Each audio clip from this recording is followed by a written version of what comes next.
Hey everyone, let's dive right into this explainer.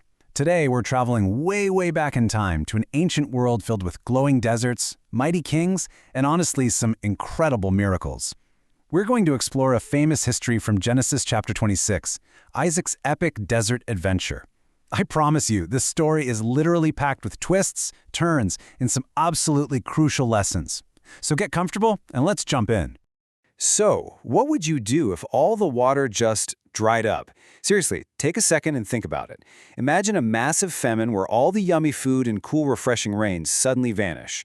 Well, that's exactly what happened to Isaac. It was an incredibly scary time. The land was completely bone dry, and Isaac had to figure out how to keep his huge family and all his animals safe and fed.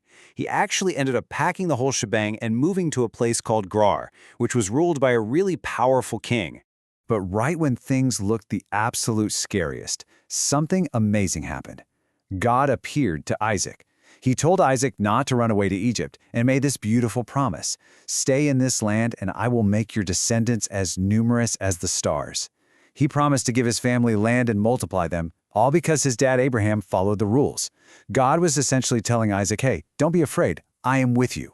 It meant his children and their children would grow into a massive, wonderful nation. All right, moving right into Chapter 1, The Secret and the King. So Isaac moved his whole family to Gerar. But because he was super intimidated by the locals, he came up with a massive secret about his beautiful wife, Rebekah. He was so terrified of these guys that he actually fibbed and told the townspeople she was his sister. He figured, if I tell them she's my wife, they might hurt me to take her away. So he kept this huge secret from the entire town for a really long time. Everyone just assumed they were siblings. But as you know, secrets are really hard to keep hidden forever. And of course, the truth eventually came out. King Avimelekh happened to look out a window, saw Isaac hugging and caressing his wife, and called him in immediately. The king was absolutely shocked. He was like, "Why did you say she was your sister? Someone could have made a terrible mistake." But in a total surprise twist, instead of punishing him, the king made a strict rule. Nobody was allowed to ever hurt Isaac or Rebekah. Just like that, they were finally safe. Which brings us to Chapter 2, Room to Grow. Now that Isaac didn't have to constantly look over his shoulder, he got right down to business. He trusted God, looked at that golden soil, and started planting. And you literally won't believe what happened next. He got 100 times as much food back as he planted. To put that into perspective, it's like planting one single apple seed and getting 100 apples back, 100 times. In the ancient world, a harvest that big was an undeniable miracle. The land was supposed to be in a famine, right? But here's Isaac experiencing an absolute explosion of food. God was definitely keeping that starry sky promise. God blessed Isaac so much that he became ridiculously wealthy. We're talking tons of animals and a giant camp of helpers. He didn't just have grain, his flocks of sheep multiplied, his herds of cattle grew huge, and he had a giant household of servants. He was basically a billionaire of the ancient desert. He was prospering more and more every single day. Now for Chapter 3, The Battle of the Wells. You know, when you have that much success, sometimes people get really envious. The locals couldn't stand how rich and powerful Isaac was becoming right in their own backyard. They got so jealous that they actually filled his old water wells with dirt. Now, in a desert, water is literally life. Stopping up a well is one of the meanest things you could possibly do. King Avimelekh basically came over and said, "Look, you are just too strong for us now. You have to leave."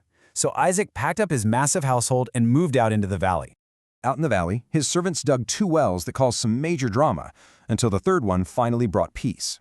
First, they dug a well, but the local herdsmen fought them for it. Isaac named it Esau, which means quarrel. Then they dug a second well, and boom, another fight. He named that one Sitnah, meaning enmity. But Isaac, he didn't give up.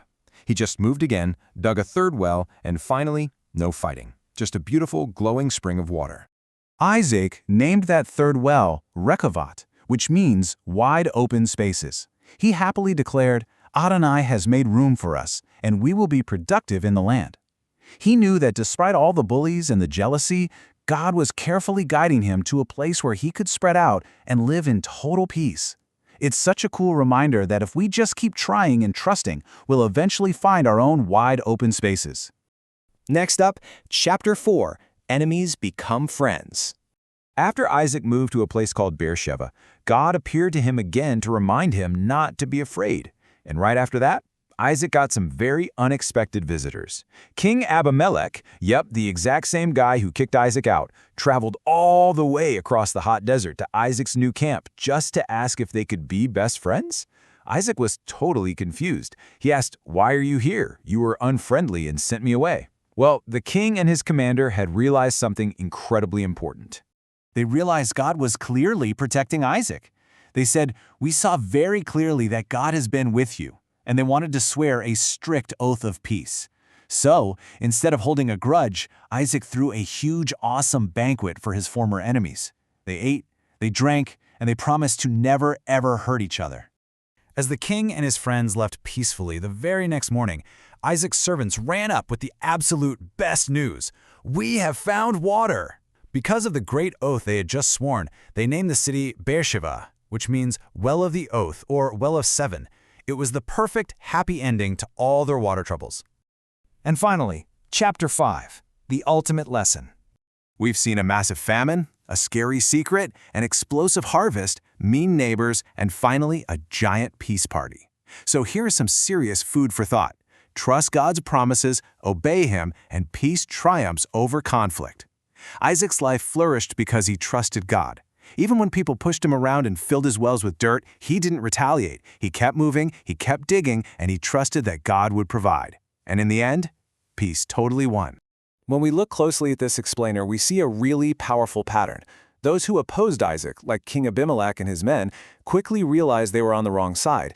They had to admit that God was clearly protecting Isaac, which is exactly why they rushed back to make that peaceful pact. So the next time you face a dry desert or a difficult conflict in your own life, will you fight back or will you keep digging for your own wide open spaces? Like, share, and subscribe.